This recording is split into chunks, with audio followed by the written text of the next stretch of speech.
اب پہلی بات تو یہ سوچئے، کیا انسان ہر وقت نماز پڑھتا ہے؟ ہمیشہ روزہ رکھتا ہے؟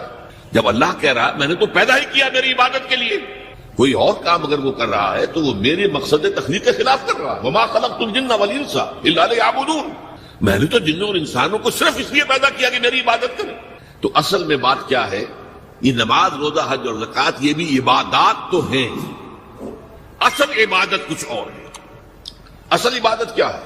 الحمدللہ وکفا والصلاة والسلام علی عبادہ الذین اصطفیٰ، خصوصاً علی افضلہم وخاتم النبیین محمد الامین وعلی آلہ وصحبہ اجمعین، اما بعد فاعوذ باللہ من الشیطان الرجیم، بسم اللہ الرحمن الرحیم، رب اشرح لی صدری ویسر لی امری واحلل عقدۃ من لسانی یفقہوا قولی، اللہم ربنا الہمنا رشدنا واعذنا من شرور انفسنا، اللہم ارنا الحق حقا وارزقنا اتباعہ وارنا الباطل باطلا وارزقنا اجتنابہ، اللہم وفقنا لما تحب وترضى، آمین یا رب العالمین۔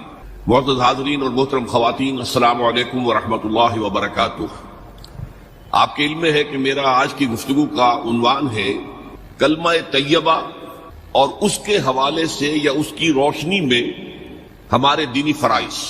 بچپن میں مجھے امید ہے کہ بہت سے لوگ خوش نصیب ایسے ہوں گے اس مجمع میں جن کی تعلیم کا آغاز قاعدہ یسرنا القرآن سے ہوا ہو یا نورانی قاعدے سے ہوا ہو، اور پھر اس کے بعد حضرت مولانا مفتی کفایت اللہ رحمۃ اللہ علیہ کے کتابچے تعلیم الاسلام جو ہے انہیں پڑھائے گئے ہوں۔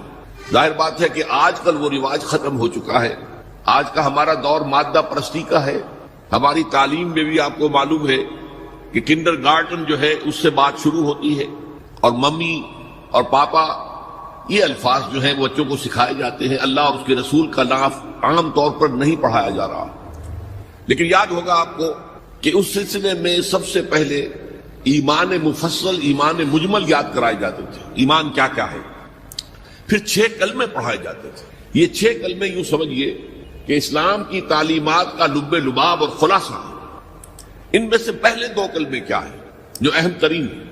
کلمہ طیبہ لا الہ الا اللہ محمد رسول اللہ صلی اللہ علیہ وسلم، یہ مختصر ترین کلمہ ہے، اسے ہم کلمہ طیبہ کہتے ہیں، اور یہ سمجھیے کہ ہمارے دین کی جڑ اور بنیاد اور اساس ہے۔ دوسرا کلمہ اسی میں لفظ شہادت کا اضافہ ہو کر اشہد ان لا الہ الا اللہ واشہد ان محمد رسول اللہ صلی اللہ علیہ وسلم۔ یہ کلمہ شہادت جو ہے یہ اسلام میں داخلے کا شاہ درا ہے۔ شاہ درا، در کہتے دروازے کو، شاہ درا بہت بڑا دروازہ۔ جو لوگ دلی سے واقف ہیں انہیں یاد ہوگا، معلوم ہوگا کہ دلی جو ہے وہ جمنا ندی یا جمنا دریا کے مغرب میں واقع ہے، اور مشرق سے جو بھی آتا ہے یو پی سے، اس کو پہلے ایک قصبے سے گزرنا پڑتا ہے، جس کے بعد پل آتا ہے جمنا کا، اور اس قصبے کا نام ہے شاہ درا۔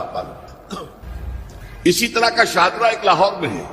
لاہور جو ہے وہ راوی کے جنوب مشرقی کنارے پر ہے، آباد ہے شہر۔ اب جو بھی پشاور سے، سرحد سے، اسلام آباد سے، پورے پنجاب سے لوگ آتے ہیں تو انہیں لاہور میں داخل ہونے کے لیے دریائے راوی کراس کرنا ہوتا ہے، لہذا وہاں بھی ایک قصبہ ہے جس کا نام شاہ درا ہے۔ شاہ درا یہ بڑا در ہے کہ جس سے داخل ہو کر آپ دلی میں یا لاہور میں داخل ہوں گے۔ اسی طرح میں نے عرض کیا کہ اسلام میں داخلے کے لیے شاہ درا جو ہے وہ ہے اشہد ان لا الہ الا اللہ واشہد ان محمد رسول اللہ صلی اللہ علیہ وسلم۔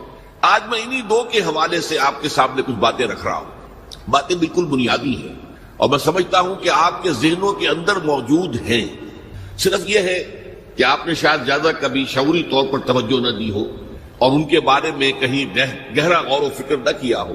دیکھیے پہلا جز کیا ہے؟ لا الہ الا اللہ، کلمہ توحید ہے یہ، اللہ کے سوا کوئی معبود نہیں۔ اب اس کا تقاضا کیا ہے؟ اور دوسرا جز ہے محمد الرسول اللہ صلی اللہ علیہ وسلم، اس کا تقاضا کیا ہے؟ اللہ کے سوا کوئی معبود نہیں، معبود برحق صرف اللہ۔ اس کا کیا مطلب ہے؟ عبادت صرف اس کی ہو، کوئی معبود نہیں اللہ کے سوا، عبادت اسی کی ہو۔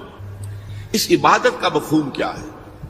قرآن مجید میں بہت سے انبیاء کی اور رسولوں کی دعوت بیان ہوئی، اور نام بنام کہا گیا۔ ان کی دعوت کیا تھی؟ ان اعبدوا اللہ ما لکم من الہ غیرہ، اللہ کی عبادت کرو، تمہارا کوئی الہ اس کے سوا نہیں۔ اس کے ساتھ ہی بعض صورتوں میں ایک لفظ کا اضافہ ہوتا ہے، سورہ شعراء میں ان اعبدوا اللہ واطیعون، عبادت اللہ کی کرو، میری اطاعت کرو۔ تو اللہ کی عبادت کیا ہے، جس کے لیے سورہ ذاریات میں فرمایا وما خلقت الجن والانس الا لیعبدون، میں نے نہیں پیدا کیا ہے جنوں اور انسانوں کو مگر صرف اس لیے کہ میری عبادت کریں۔ تو معلوم ہوا کہ لا الہ الا اللہ کا تقاضا کیا ہے، ہمہ تن ہمہ وقت اللہ کی عبادت۔ یہ عبادت کیا ہے؟ بدقسمتی سے مسلمانوں پر جو زوال آنا شروع ہوا خلافت راشدہ کے بعد سے، ایک زوال اسلام کا شروع ہو گیا، اگرچہ مسلمانوں کا تو عروج جاری رہا۔ دور بنو امیہ میں، دور بنو عباس میں دنیاوی اعتبار سے سطوت، شان اور شوکت بڑھتی چلی گئی، لیکن اسلام جو ہے اس کے اندر زوال شروع ہو گیا۔ سب سے پہلا زوال کیا آیا؟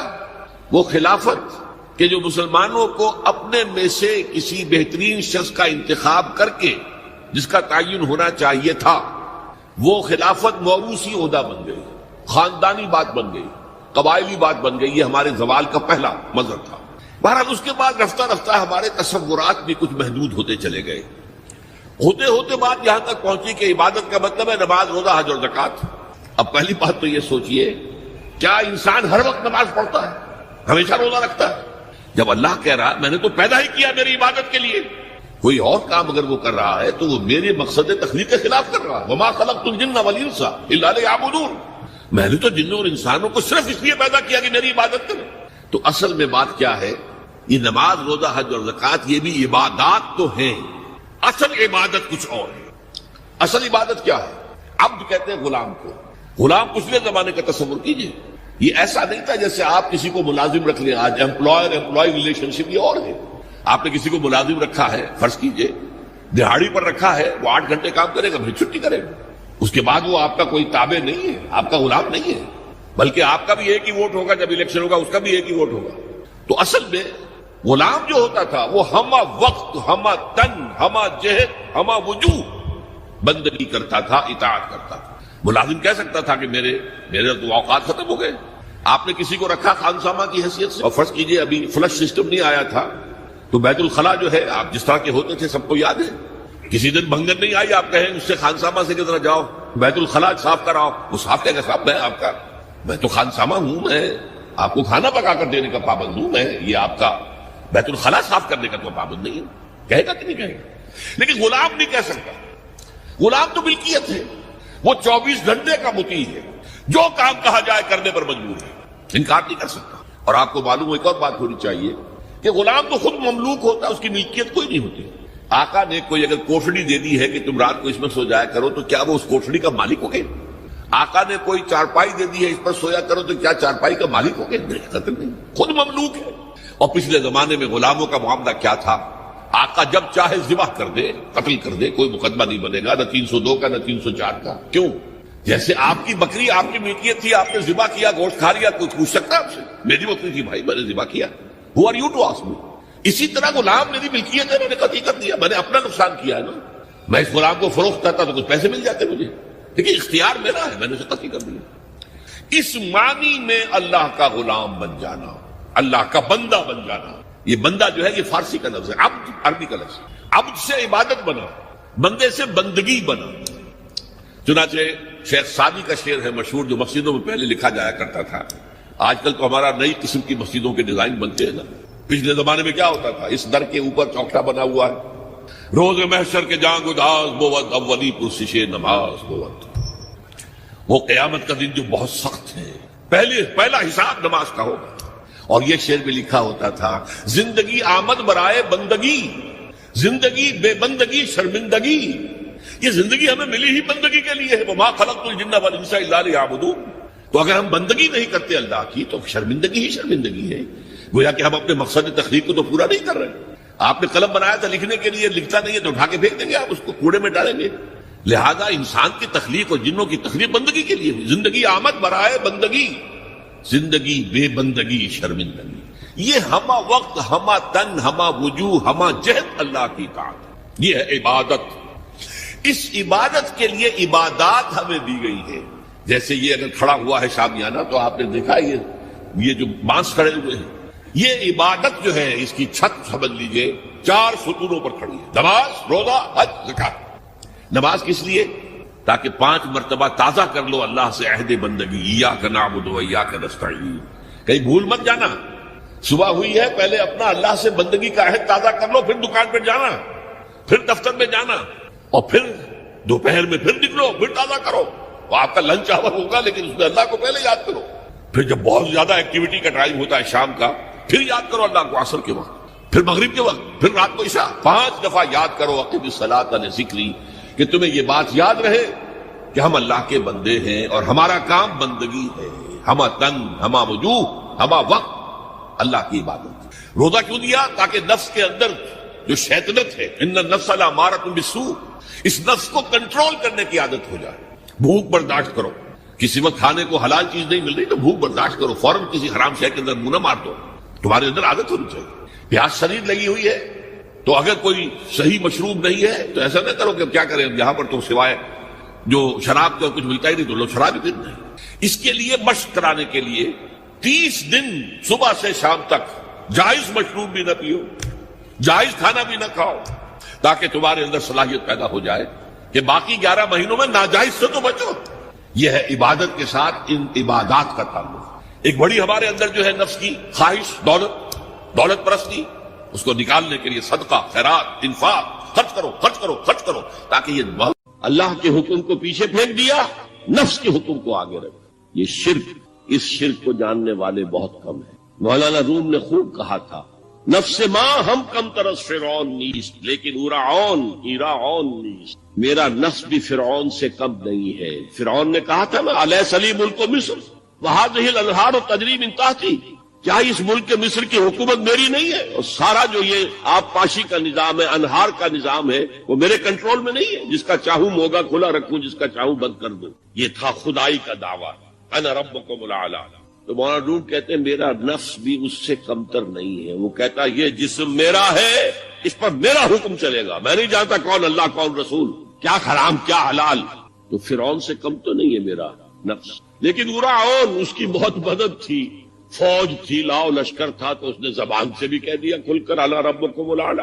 میں مسکین ہوں، غریب ہوں، میرے پاس کوئی طاقت نہیں ہے، میں زبان سے تو کچھ نہیں کہہ سکتا، اندر سے میرا نفس یہی کہتا. یہ نفس کی حکومت قرآن کہتا ہے. میں حیران ہوتا ہوں، 2 جگہ یہ مضمون آیا ہے. ارأیت من اتخذ الہہ ہواہ افانت تکون علیہ وکیلا. اے نبی تم نے دیکھا اس شخص کو، اس کے حال پر غور کیا جس نے اپنی خواہش نفس کو اپنا الہ بنا لیا ہے. اللہ اکبر. الہ، لا الہ الا اللہ، کلمہ توحید کا مرکزی لفظ یہاں آ رہا ہے. من اتخذ الہہ ہواہ، جس نے اپنی خواہش نفس کو اپنا معبود بنا لیا، الہ بنا. افانت تکون علیہ وکیلا، کیا آپ ایسے شخص کی کوئی ذمہ داری لے سکتے ہیں؟ سود حرام ہوا کرے جی، حرام حرام، ہمارا دھندا جو ہے وہ آگے بڑھ نہیں سکتا. اللہ کے حکم کو پیچھے ڈالا، نفس کے تقاضے کو آگے رکھا. کون معبود ہے آپ؟ نام عبداللہ رکھیے، نام عبد الرحمان رکھیے، ہے عبد النفس، نفس کے بندے، نفس کے غلام.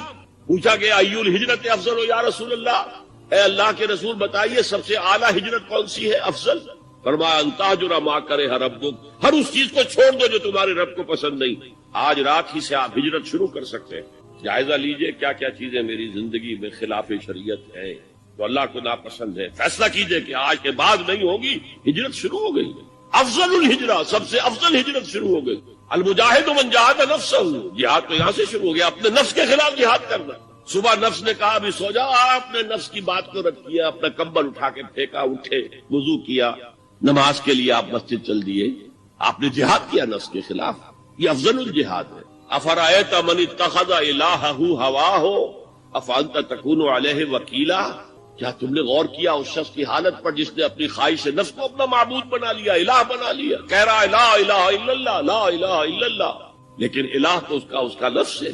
ظاہر بات ہے فرعون نے اگر دعویٰ کیا تھا میں تمہارا خدا ہوں، انا ربکم الاعلی، تو کیا اس کا مطلب یہ تھا کائنات میں نے پیدا کیے، تمہیں میں نے پیدا کیے؟ ذرا سوچیے. کیا وہ بزرگ موجود نہیں ہوں گے جنہوں نے اسے دیکھا ہو کہ آج اس کی ولادت ہوئی تھی، کل اس کی